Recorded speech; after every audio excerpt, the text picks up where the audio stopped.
Nada é igual ao seu redor, tudo se faz no seu olhar. Todo o universo se formou no seu falar. Teologia pra explicar, ou Big Bang pra disfarçar. Pode alguém quer duvidar? Sei que há um Deus a me guardar, e eu, tão pequeno e frágil, querendo sua atenção.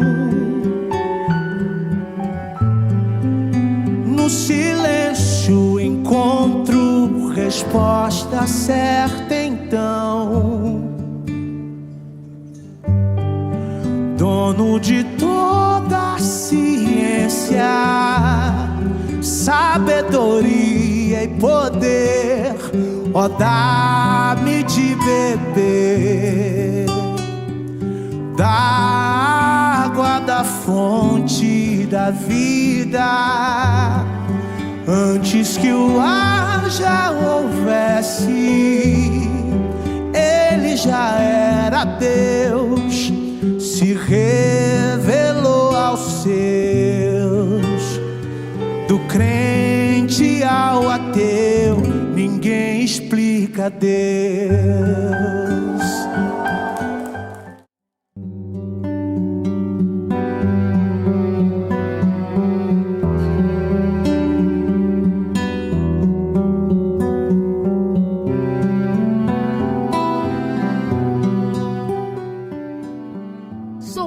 De Matos Silva.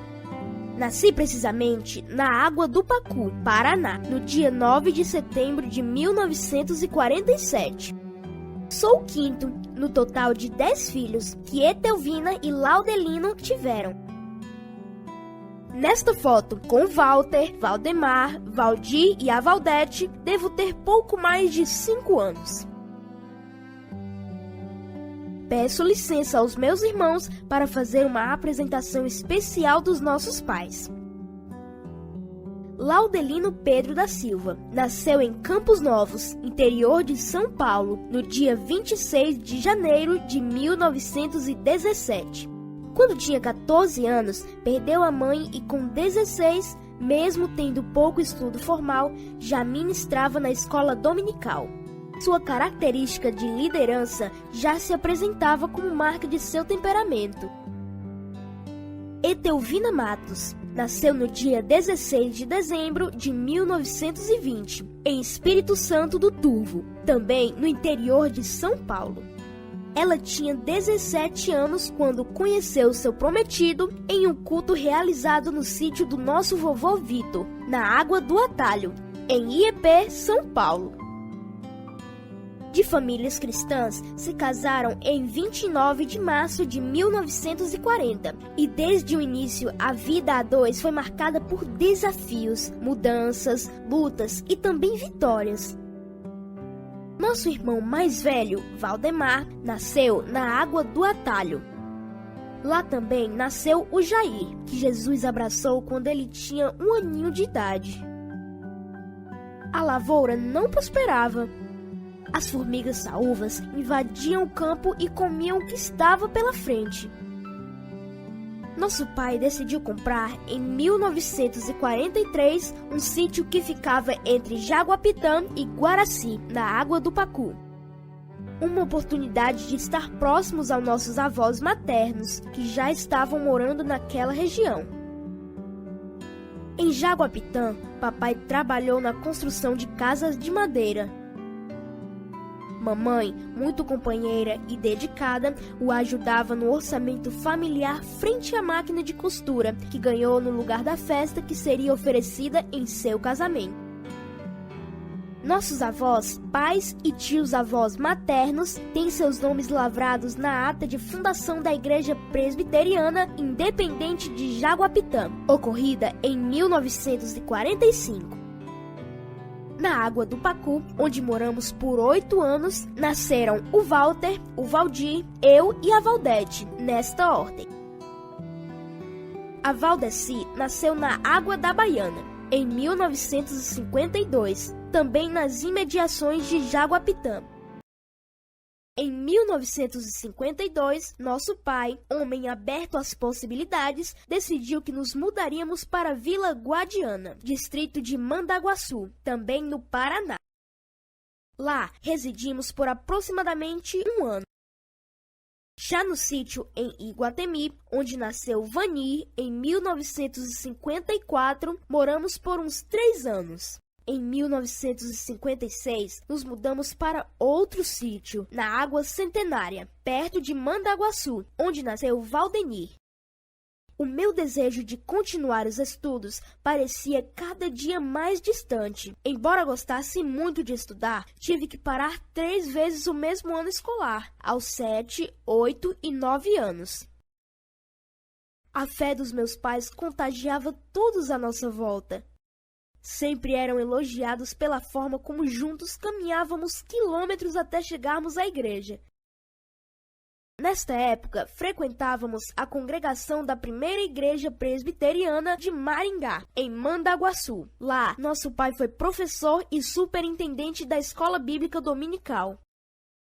Papai lia muito, tinha uma biblioteca em casa e, quando ia à cidade para fazer compras, trazia jornais e revistas para ler. E desta forma ficar informado e os assuntos que edificava, ele compartilhava com a gente.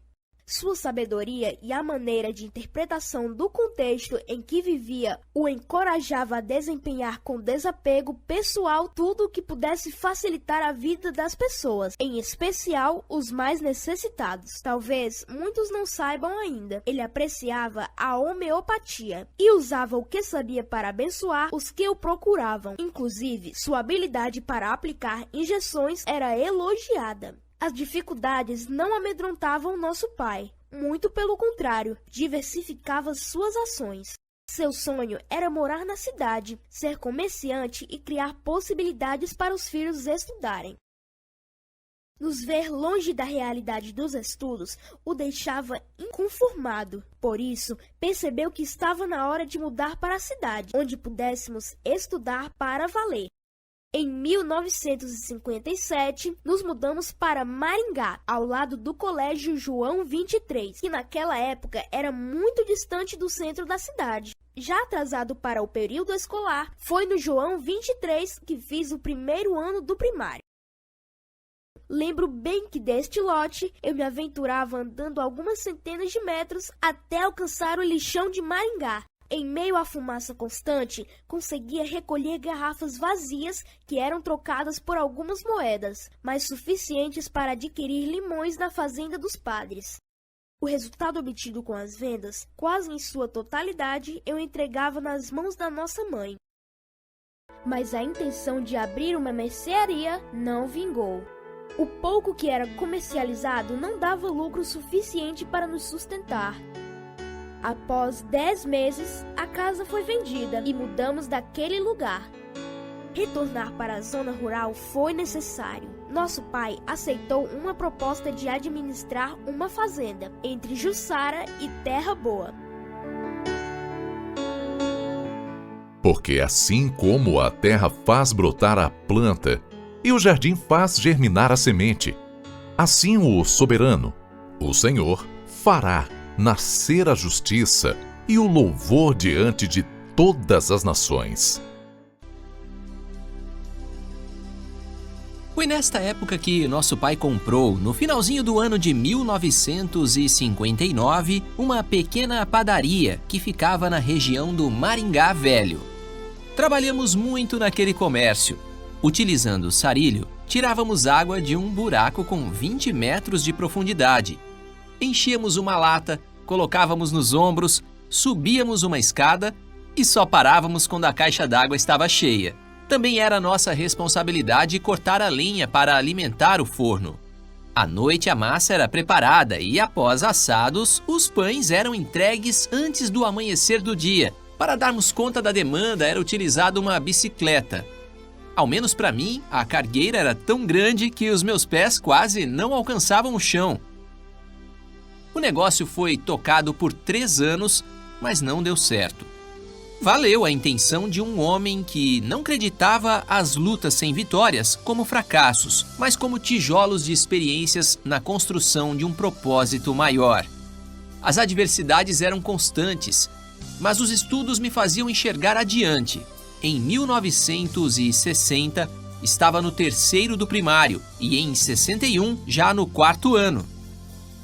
Após vender a padaria, papai arrumou um emprego de vigia no Instituto Brasileiro do Café. E quando a casa do administrador ficou vaga, tivemos então um lugar grande e confortável para morar. Nesta casa, recém-construída e não no hospital, mamãe teve em 1964 o nosso irmão caçula, o Vanderlei.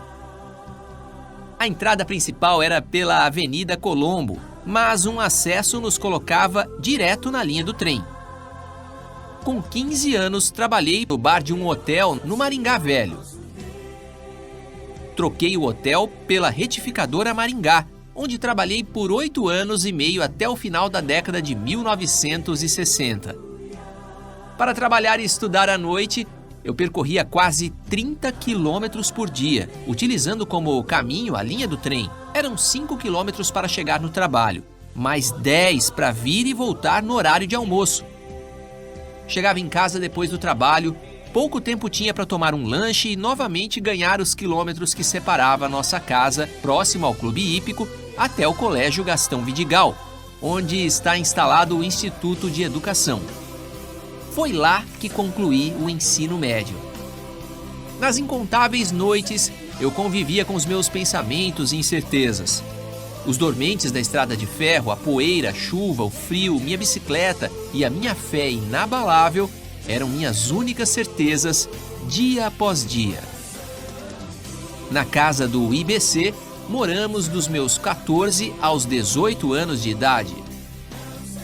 Assíduo nos trabalhos da igreja, uma nítida timidez e baixa autoestima atrapalhava a minha convivência social.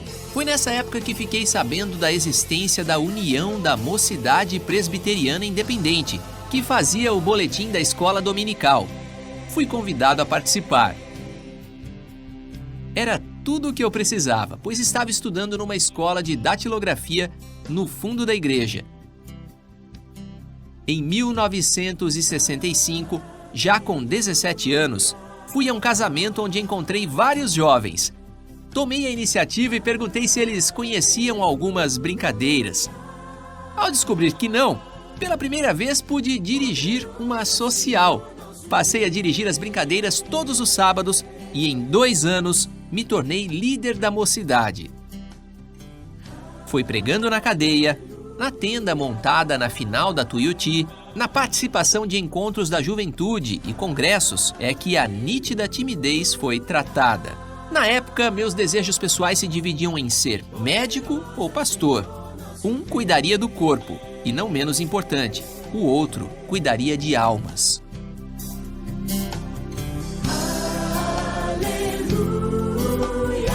Eu asseguro que, se vocês tiverem fé do tamanho de um grão de mostarda, poderão dizer a este monte, vá daqui para lá, e ele irá. Mas alguma coisa estava mudando na minha vida depois que conheci Rosemarie, a moça mais linda que havia visto. O namoro com a elegante jovem foi intenso e exigiu planejamento sobre o futuro a 3, a vontade divina e nós 2.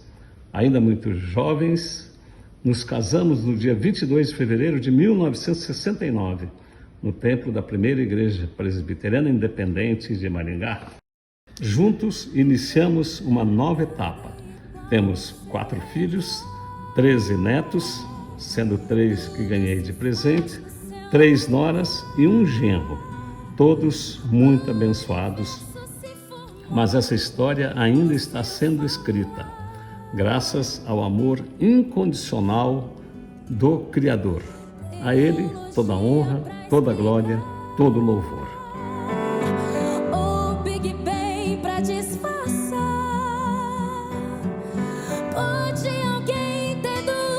vida.